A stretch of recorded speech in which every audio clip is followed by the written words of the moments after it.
दोस्तों, क्राइम एक ऐसा शब्द है कि जब कभी भी इंसान क्राइम करने के बारे में सोचता है तो सोचने से पहले वो एक बड़ी प्लानिंग कर लेता है। उसको ऐसा लगता है कि वो क्राइम करेगा, लेकिन एक सटीक और बहुत ही ज़्यादा परफेक्शन के साथ क्राइम करेगा। और क्राइम वो इस तरीके से करेगा कि किसी भी तरीके से उसका नाम उस क्राइम के अंदर ना आए, यानी सांप भी मर जाए और लाठी भी ना टूटे। और इंसान इस क्राइम को करने के लिए कई लोगों को अपने प्लान में शामिल कर लेता है। कई बार तो कुछ ऐसे लोग भी क्राइम की चपेट में आ जाते हैं कि जिनका उस पूरी घटना से कोई लेना देना नहीं था। यकीन मानिए दोस्तों, आज की इस कहानी के अंदर आप लोग सुनेंगे कि इस क्राइम को करने के लिए बहुत ज़्यादा परफेक्शन के साथ उन्होंने प्लान बनाया था और 1 साल तक वो लोग पुलिस को छकाते भी रहे। लेकिन अंततः पुलिस, जैसा कि मैं आप लोगों से हमेशा कहता हूं कि कानून के हाथ बहुत लंबे होते हैं और वो कातिल तक पहुंच ही जाते हैं, चाहे कातिल पाताल में छुप जाए या फिर आसमान पर चला जाए। और आज की कहानी के अंदर भी सेम कुछ ऐसा ही हुआ। आज की कहानी के अंदर एक ब्लाइंड मर्डर होता है और उस ब्लाइंड मर्डर का जब पुलिस खुलासा करती है और कातिलों को पकड़कर जब पुलिस थाने लेके जाती है तो हर कोई, वो शख्स जिसने कातिलों के बारे में सुना तो वो अपना माथा पकड़ के रह गया और वो सोचने लगा कि आखिरकार आज के इस दौर में इंसान भला कौन से रिश्ते पर विश्वास करे। तो ये पूरी कहानी सिलसिलेवार तरीके से दोस्तों मैं आप लोग को सुनाऊंगा। रात के 10 बज चुके हैं। मैं हूं आप सभी का अपना शावेज मलिक और हाजिर हूं आप लोग के सामने फिर से एक क्राइम की कहानी को लेके, एक क्राइम की घटना को लेके। दोस्तों, आज की जो कहानी मैं आप लोग को सुनाने जा रहा हूँ, इस कहानी की शुरुआत होती है छत्तीसगढ़ से। और छत्तीसगढ़ में एक जिला लगता है कांकेर जिला, और इसी कांकेर जिले के अंतर्गत एक थाना आता है बांदे थाना। और ये जो बांदे थाना है, इसी बांदे थाना के अंतर्गत एक गांव आता है दल्ली राजहरा, और इसी दल्ली राजहरा के रहने वाले हैं मुकेश विश्वास। मुकेश विश्वास जो कि शादीशुदा हैं और उनकी पत्नी है जिसका नाम है सरस्वती विश्वास।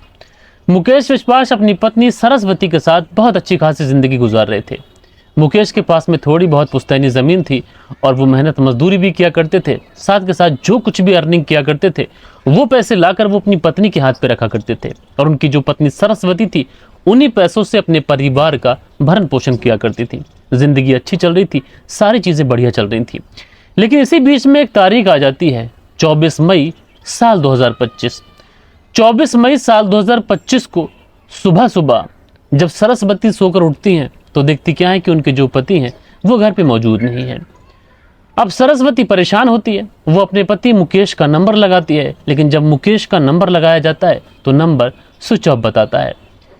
अब सरस्वती के साथ में ऐसा पहले कभी नहीं हुआ था। उनके पति मुकेश विश्वास कभी भी उन्हें बिना बताए कहीं पर नहीं गए थे, लेकिन आज भला मुकेश विश्वास कहाँ चले गए थे, सरस्वती को इसके बारे में कोई जानकारी नहीं थी। हालांकि बार बार वो अपने पति का मोबाइल नंबर ट्राई तो कर रही थी, लेकिन जब मोबाइल लग नहीं रहा था तो सरस्वती की परेशानी बढ़ रही थी। गांव में ये बात धीरे धीरे फैलती है और हर किसी को पता चल जाता है कि मुकेश विश्वास सुबह से लापता है। इधर गांव के ही रहने वाले रंजीत सरकार सुबह सुबह अपने खेत पर, जो उनके खेत पर ट्यूबवेल लगी हुई थी, उसी ट्यूबवेल से चूंकि वो पानी वगैरह भराते थे तो उसी खेत की तरफ जाते हैं। और जैसे ही राजीव सरकार अपने खेत पर पहुंचते हैं तो वहां पर देखते क्या है कि जो मुकेश विश्वास है, जो सुबह से लापता है, उसकी पत्नी ढूंढ रही है और गांव का हर व्यक्ति ढूंढ रहा है। उसकी डेड बॉडी संदिग्ध परिस्थितियों में ट्यूबवेल के पास पड़ी हुई है। लिहाजा रंजीत सरकार इस बात की सूचना पूरे गांव के लोगों को दे देते हैं। लोगों को बताते हैं कि इस तरीके से रंजीत सरकार की डेड बॉडी मेरे खेत पर ट्यूबवेल के पास पड़ी हुई है। लिहाजा वहां से जो कुछ लोग होते हैं वो सीधा सीधा इस बात की सूचना पुलिस को दे देते हैं। अब जब बांदे थाने में पुलिस को ये सूचना मिलती है कि मुकेश विश्वास सुबह सुबह लापता हुए थे, लेकिन कुछ ही घंटों के बाद में गांव के ही बाहर एक खेत है रंजीत सरकार का, उनके खेत पर जो ट्यूबवेल लगा हुआ है उसी ट्यूबवेल के पास में उनकी डेड बॉडी मिली है। लिहाजा पुलिस पहुंचती है। पहुंचने के बाद में डेड बॉडी को रिकवर करती है और उसके बाद में उस डेड बॉडी को पोस्टमार्टम के लिए भेज देती है। अब सबसे पहले चूंकि रंजीत सरकार ही वहां पर पहुंचे थे तो पुलिस पूछती है कि तुम इस खेत पर अक्सर आते जाते हो, खेत तुम्हारा है, ट्यूबवेल भी तुम्हारा है, तो हो सकता है कि घटना स्थल के समय, जब जिस समय घटना हुई थी उस समय तुम खेत पर मौजूद हो। तो रंजीत सरकार कहते हैं कि नहीं साहब, मैं तो बस सुबह ही सुबह आया था। अब पुलिस वाले आस पड़ोस की और खेतों पे देखते हैं कि कोई ऐसा व्यक्ति जो उस समय यहाँ पर काम कर रहा हो और किसी ने कुछ देखा हो। लेकिन दोस्तों, इत्तेफाक कहें या फिर कुछ और, पुलिस को वहां से कोई भी संदिग्ध कुछ भी बरामद नहीं होता है। अब पुलिस बड़ा हैरान है, बड़ा परेशान है, क्या करे, कहाँ जाए। लिहाजा पुलिस वाले पोस्टमार्टम की रिपोर्ट का इंतजार करते हैं, पत्नी के बयान लिखवाते हैं, बाकी के गांव वालों के बयान लिखवाते हैं, जो कोई इस घटना से संबंधित था हर किसी के बयान लिखवाए जाते हैं। और उसके बाद में पोस्टमार्टम की जब रिपोर्ट आती है तो उस पोस्टमार्टम की रिपोर्ट में जो खुलासा होता है वो ये होता है कि इस व्यक्ति यानी मुकेश जो थे, मुकेश विश्वास, उनकी जो मौत हुई है करंट लगने की वजह से हुई है और उनके हाथों पर भी चोटों के निशान थे। अब पहली दृष्टि में पुलिस को ये लगता है कि हो सकता है कि रंजीत सरकार ट्यूबवेल पर नहाने के लिए गए हों या फिर पानी वगैरह पीने के लिए गए हों या फिर सुबह सुबह शौच के लिए गए हों।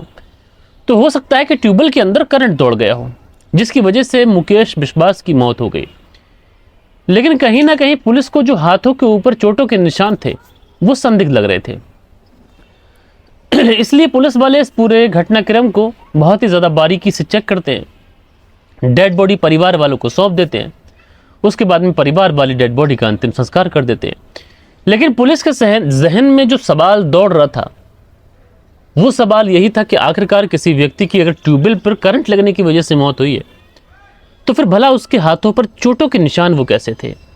लिहाजा पुलिस वाले इसी कड़ी को जोड़ते हुए सबसे पहले जो मुकेश की पत्नी सरस्वती थी उनके बयान दर्ज कराते हैं दोबारा से। और इस बार जब सरस्वती के बयान दर्ज करवाते हैं तो पुलिस के बयानों में थोड़ी सी कुछ उलझाव था। पुलिस वाले अपने तरीके से पूछताछ कर रहे थे और जब पुलिस वाले अपने तरीके से बातों को उलझा कर जब सरस्वती के सामने रखते हैं तो सरस्वती भी अब पुलिस के सवालों के जो जवाब थे वो गोलमोल देना शुरू करती है। यानी सरस्वती भी पुलिस के सवालों के जवाब सही तरीके से नहीं दे पा रही थी। अब पुलिस को समझने में देर नहीं लगती है कि सरस्वती यहाँ पर झूठ बोल रही है। लिहाजा पुलिस वाले इस कड़ी को कड़ी दर कड़ी जोड़ते रहते हैं। समय यूं ही गुजरता रहता है। हर किसी को यही लग रहा था कि कोई एक्सीडेंटल नेचुरल मौत है, लेकिन समय गुजरता रहता है। लगभग 1 साल का समय गुजर जाता है। 1 साल के बाद में पुलिस को पता चलता है कि सरस्वती के संबंध गांव के ही एक व्यक्ति रंजीत सरकार के दोस्त इंद्रजीत दास के साथ में है। अब रंजीत सरकार वो व्यक्ति था जिसके खेत पर डेड बॉडी मिली थी और जो इंद्रजीत दास है वो रंजीत सरकार का दोस्त है करीबी, और उसी इंद्रजीत दास के साथ में सरस्वती के संबंध हैं।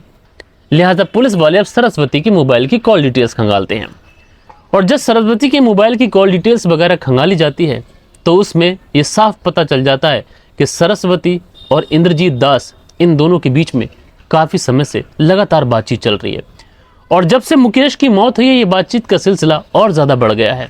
लिहाजा पुलिस वाले अब शक के आधार पर सरस्वती, इंद्रजीत और रंजीत दास इन तीनों लोगों को उठा लेते हैं और उठाने के बाद में जब इनसे पूछताछ करते हैं, थोड़ी सख्ती इनके ऊपर दिखाते हैं तो ये तीनों लोग पुलिस के सामने टूट जाते हैं और टूटने के बाद में कबूल करते हैं कि हाँ साहब, हत्या हम तीनों ने ही की है। अब पुलिस के सामने हत्या की बात कबूली जा चुकी थी। अब पुलिस पूछती है कि सरस्वती से सबसे पहले कि बताओ हत्या क्यों कराई, क्या रीज़न था। तो पता चलता है कि सरस्वती और इंद्रजीत दास के काफ़ी समय से घनिष्ठ अवैध संबंध थे और इस बारे में कहीं ना कहीं मुकेश दास को पता चल गया था। और मुकेश विश्वास को जब इस बारे में पता चला तो उसने अपनी पत्नी से बात की। पत्नी ने साफ इनकार कर दिया और कहा यह जाता है कि मुकेश विश्वास अपनी पत्नी के इस चरित्र की वजह से इतना ज़्यादा परेशान रहने लगा था कि वो कोर्ट के ज़रिए अपनी पत्नी सरस्वती से तलाक भी लेना चाहता था और ज़माने के सामने ये बात खुल ना जाए, ये भेद ना खुल जाए, इसीलिए सरस्वती ने अपने पति के कत्ल की साजिश रची। 23 मई साल 2025 की रात इन लोगों ने कॉल कर जो रंजीत दास है उसके खेत पर इसको बुलाया था, मुकेश को। वहाँ पर बुलाने के बाद में सबसे पहले इसे काफ़ी ज़्यादा तादाद में शराब पिलाई गई और उसके बाद में जब ये बेसुध हो गया तो उसके बाद में इसकी करंट लगाकर इसकी हत्या कर दी गई और हत्या करने के बाद में इसकी डेड बॉडी को वहीं पर छोड़कर ये लोग 9-2-11 हो गए ताकि यहाँ पर सिर्फ और सिर्फ एक्सीडेंटल मौत ये दर्शा सकें। बहरहाल दोस्तों, पुलिस ने इन तीनों को अरेस्ट कर जेल में डाला है, लेकिन सबसे बड़ा सवाल यह है कि आखिरकार पत्नियाँ कब तक अपने पतियों को इस तरीके से इस रिश्ते को रुस्वा करती रहेंगी और कब तक अपनी पतियों की ज़िंदगी छीनती रहेंगी। बहरहाल आप लोग इस पूरी घटना के बारे में जो भी सोचते हो अपनी राय नीचे कमेंट्स में ज़रूर से ज़रूर दीजिएगा। मैं आप लोगों से मिलता हूँ किसी और वीडियो के साथ में, किसी और स्टोरी के साथ में। जब तक के लिए अपना ख्याल रखें, देश का ख्याल रखें, परिवार के रिश्तों की अहमियत को समझें। जय हिंद, जय भारत।